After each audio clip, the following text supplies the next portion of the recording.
Numbers chapter 13. Numbers chapter 13. Been reading through the book of Numbers, and it might be a little bit of an intimidating book for us at times. It's got a lot of things in there that seemed, I don't know, to be honest, it doesn't seem to matter to us, but it does matter.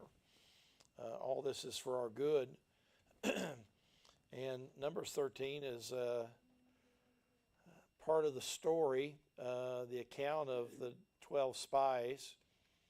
We're going to see a man by the name of Caleb is very central to that.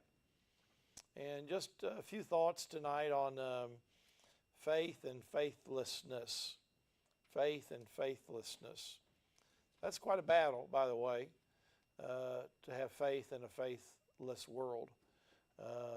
It's easier to be filled with doubt and fear than it is to be filled with certainty and confidence in God. But it is always the right move to trust the Lord. It is always a right move to look to Him. It always is. Whether in a move or in sickness or in a great need, we know that He's faithful. He's looking for a people that would be faithful back. And so I just want to read maybe this opening few verses here, and I'll kind of catch up with some of the things that I've been reading through. But in Numbers 13, it says, And the Lord spake unto Moses, saying, Send thou men, that they may search the land of Canaan, which I give unto the children of Israel. Of every tribe of their fathers shall ye send a man, every one a ruler among them. And Moses, by the commandment of the Lord, sent them from the wilderness of Paran. All those men were heads of the children of Israel. And so God's directing him to choose out some people to send out into Canaan, cross the river there, going into crossing the Jordan, maybe going into Jericho itself, and looking out, spying out the land.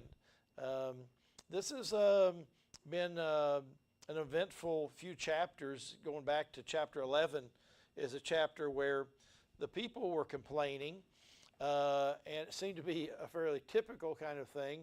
They were complaining about different things. Sometimes you knew what they were complaining about, sometimes you didn't.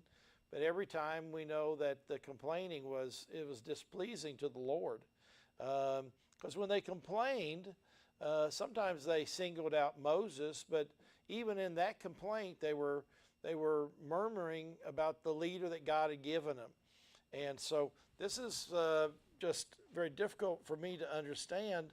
There are moments that they hated where they were at, and they wanted to go back to Egypt. They longed to go back. And so God, in His anger, in chapter 11, He sends a fire that's consuming. And if it had not been for Moses, it would have been a lot worse. Israel, they're weeping and complaining about the food they miss from Egypt. And so think of that. Their toil was very difficult, but apparently they liked the food. You may be going on a trip, you say, good food, bad bed, or something, the mattress was bad, or they miss the food. And actually lists in chapter 11 some of the food they miss. They miss the fish, they miss the cucumbers, they miss the melons, the leeks, the onions, and the garlic. And so that's I like some of those things for sure. And so that's what they miss. God's given them manna, angel's food, so to speak, and Moses is frustrated with them, and God sends quail for them, and they gather and they gather and they gather this quail, but God still sends, it says in chapter 11 verse 33, God sent a very great plague. And God has thinned out this bunch more than once. You get to chapter 11, and I don't know if anybody knows who Miriam is and Aaron, but they're the brother and sister of Moses. And you'd think if there's anybody going to be on your side, it'd be your family. You know, sometimes even your own family's not on your side. And they're murmuring against Moses about the woman that he married. And quite sounds like sure is a family thing there, you know. They don't like the new in-law. And they question God about whether God was really speaking through Moses. Is God really doing this through this guy? And it says there that the Lord heard it. And you know, every time that Israel murmurs and complains, God hears it. And so he chooses out these three siblings. He calls Moses and Aaron and Miriam to come out and stand in front of the tabernacle there. And then he calls out even further Miriam and Aaron. He's going to deal with them, calls them forward. And the Lord's anger was very hot. And when the Lord moves away, Miriam, and I'm assuming that she was probably the bigger culprit in this, when he moves away, Miriam has leprosy, which would have been a horrible thing. It's a horrible thing in our world today to be a leper. And so her brother cries out to God to remove the leprosy, and she spends 7 days outside the camp, and she's healed. And you get to chapter 13, and chapter 13 kind of gets to a good place. But Israel still hadn't learned a lesson here. The Lord had told him just recently, he said, and the Lord said unto Moses, is the Lord's hand waxed short? Thou shalt see now whether my word shall come to pass unto thee or not. And the Lord's hand is not short. If it's a long hand, if the Lord has a long hand, what does that mean? Reach you where you're at. He reached you in your need. He could reach you in your rebellion. And so he said, my hand is not short. It's long. And, you know, there's an ability that God has there to deal with people. And he says that to Israel, to Moses, they send out these 12, and you get an accounting and the names of those that are sent from verses 4 through 16. And honestly, of the names, really, some of them don't mean anything to me. The 10 that end up being the complainers, the ones that were faithless, you just don't know them. You don't know who they are, really. But you do know who Caleb is. He stands out. He's a man of great faith. In verse number 8, you have another man, Oshea, the son of Nun. His name is changed later on, a few verses later, Jehoshua. Oshea means deliverer. His name is changed to Jehovah saved. His name is later becomes Joshua. And so we do know Joshua and we do know Caleb, and they are men of faith. And that's why we remember them, because they're men of faith. And so I think it's a great thing to be remembered for your faith. And so Joshua's sending these men out. Look at verse number 17. It says, and Moses sent them to spy out the land of Canaan, and said unto them, get you up this way southward, and go up into the mountain, and see the land, what it is, and the people that dwelleth therein, whether they be strong or weak, few or many, and what the land is that they dwell in, whether it be good or bad, and what the cities be that they dwell in, whether in tents or in strongholds, and what the land is, whether it be fat or lean, or whether it be wood therein or not, and be ye of good courage, and bring of the fruit of the land. Now the time was the time of the first ripe grapes. And so they're going, and they're not going to determine whether they should go or not. God sent them to go just see what's there. And so they're going to go, and they're going to see some things, and this is what they're looking for. In verse number 21, this is what they found. It says, so they went up, and they searched the land from the wilderness of Zin unto Rehob, as men come to Hamath. And they ascended by the south, came to Hebron, where was Haman, Sheshai, Talmai, the children of Anak were. Now, Hebron was built 7 years before Zoan in Egypt. You say, why are they naming all these places? There is, God is giving reference to real places and real people, and God is giving credence to the places that they're going to go to. He's saying, this is, I'm not being vague. This really happened. This is where they went.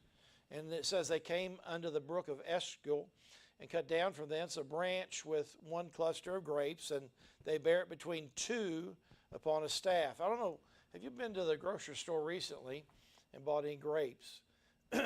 Usually I just put my grapes in a bag. I don't have to carry them on a big post between two of us. That'd be quite a bit of grapes, wouldn't it? That'd be quite a cluster. And they brought the pomegranates of the figs. And man, I love fresh figs.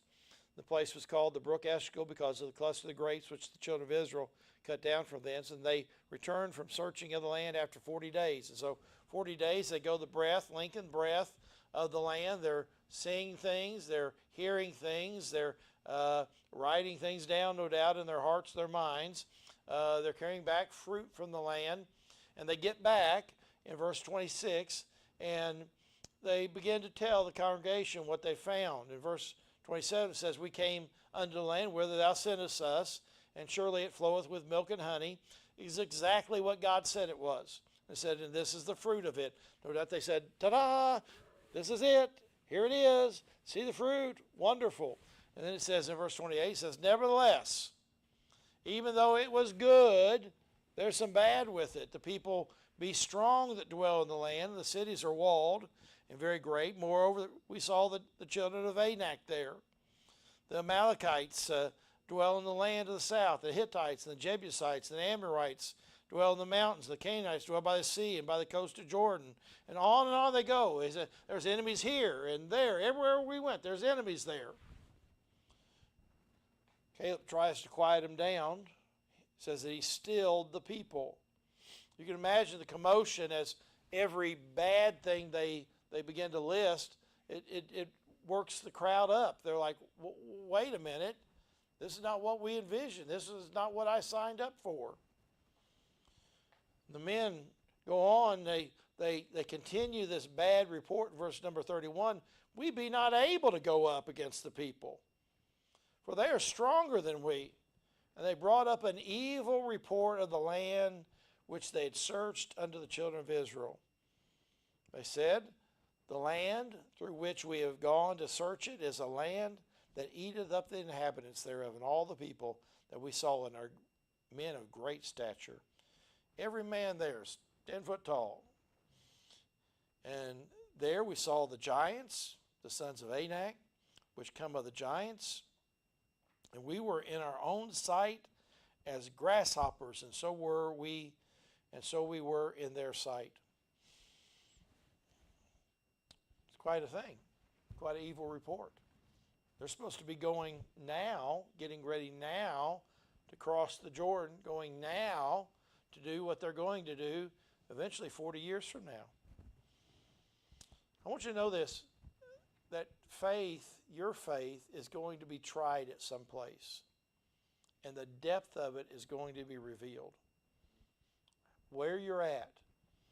I'm telling you, when those men were chosen out, they were the princes of the tribe. They were people of renown. They were people that, no doubt, they were excited about going. They were people that were rugged people, tough people. They were people that I don't think they were timid about going, but their faith, it did not measure up. Their faith was not enough. And so between the sending and the going and returning, something happened there, and the majority of those that went, their faith was deficient. And sometimes our faith is deficient, and it's shown. There were two people that their faith was not, and that was also revealed. God is always revealing things, you know. God is always showing things for what they are. He's always showing, hey, to us especially, and we're the last one to know sometimes where we're at. faith and faithlessness are powerful things. Now you'd say, wait a minute, that doesn't sound right. Now stick with me here just a minute. The faithlessness of these 10 men,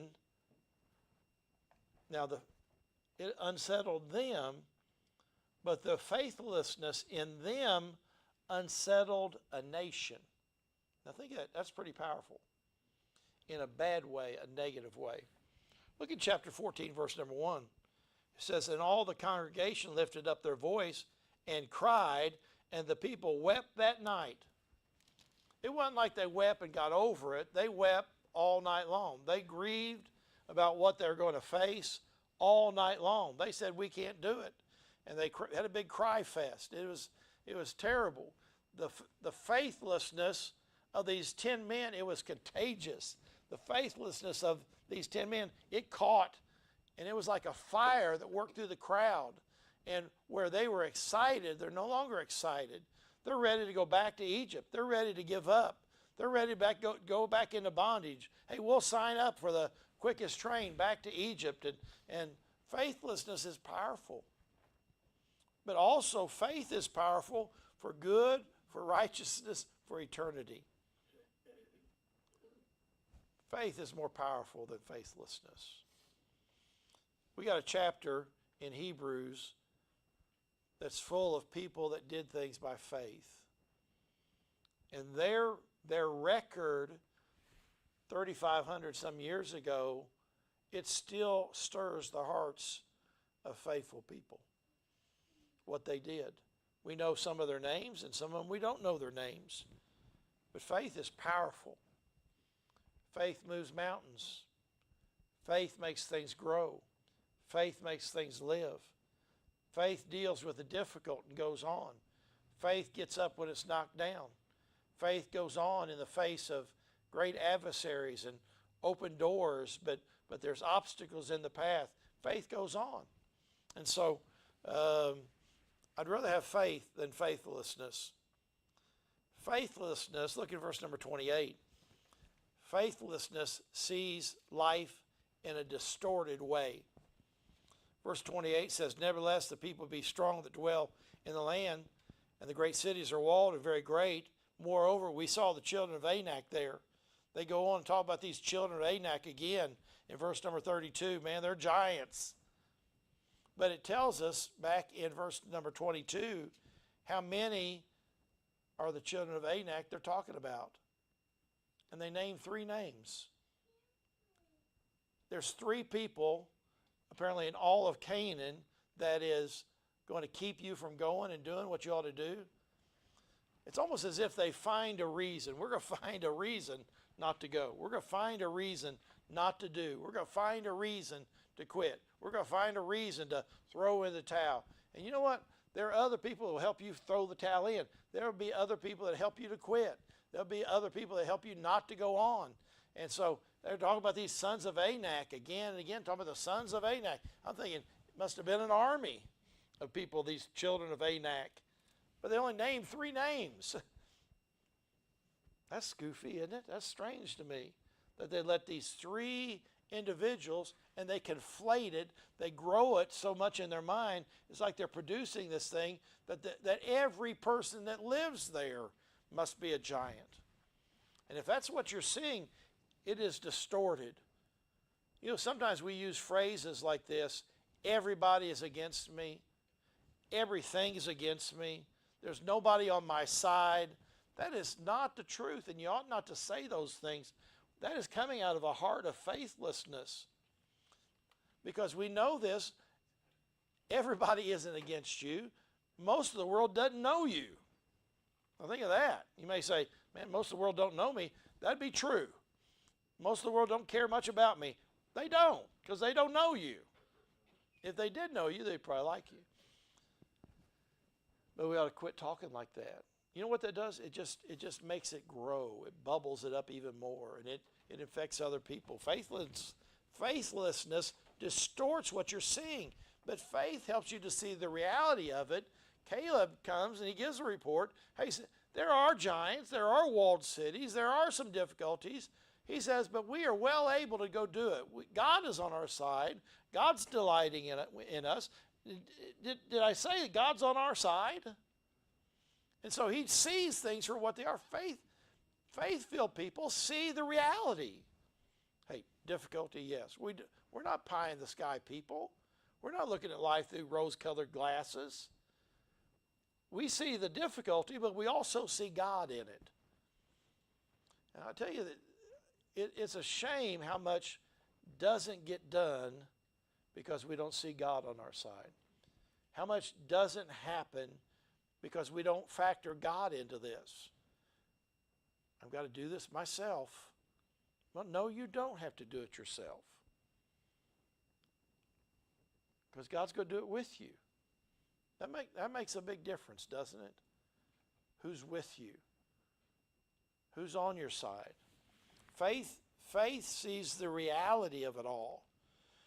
And they had a really distorted view of God. Look here in chapter 14, verse number 2. It says, and all the children of Israel murmured against Moses and against Aaron, and the whole congregation said unto them, would God that we had died in the land of Egypt. Or would God we had died in the wilderness. I wish God had just let us do that. God can't get us there. God can't make it happen. We'd been better off dying there. He says in verse 3, and wherefore hath the Lord brought us unto this land to fall by the sword, that our wives and our children should be a prey? Were it not better for us to return into Egypt? And they said one to another, let us make a captain. Not only this, are they wishing, they're making plans to go back and let us return into Egypt. Then Moses and Aaron fell on their faces before all the assembly of the congregation of the children of Israel. This is how little they see God in this. They said, our wives, our children are going to be prey. They're going to fall by the sword. This is how God turned this on its head. I'm worried about my kids, they said. He said, okay, well, you can have it your way for right now.